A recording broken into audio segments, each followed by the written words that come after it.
কাচের জারগুলো চেক করতে গিয়ে দেখি এই কয়টা মুসুরির ডাল পড়ে আছে কৌটার নিচেই একদম।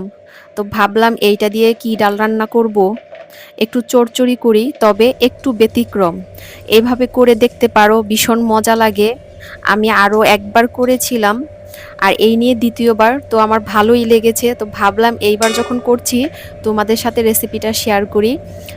খুব একটা মশলা দরকার নেই, এই যে দেখছো একটু হলুদ আর লবণ আর একটু মরিচের গুঁড়া দিয়ে দিলাম।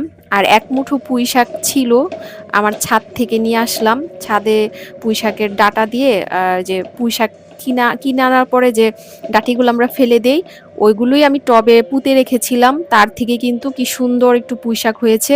তো ওইখান থেকে আমি এক মুঠো পুঁই শাক এনে দিয়ে দিলাম। এটা থাকলে দিবে, না থাকলেও সমস্যা নাই। চাইলে কলমি শাক বাসায় থাকলে সেটাও দিতে পারো, ইচ্ছা। এই যে দেখো, দুটো কাঁচামরিচ দিয়ে দিলাম।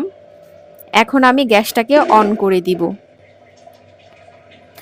খুব শর্টকাট করা যায়, ভীষণ মজাও লাগে। একটু ঢেকে দিলাম। এই দেখো, কিছুই করতে হয় না, জাস্ট বসায় রাখবা, এগুলো সিদ্ধ হবে আর নামায় নিবা, হয়ে গেল। গরম ভাতের সাথে একবার খেয়ে দেখো, সাথে চাইলে 1 চামচ ঘি নিতে পারো, ভীষণ মজা খেতে। বাসায় একবার ট্রাই কইরা দেখো।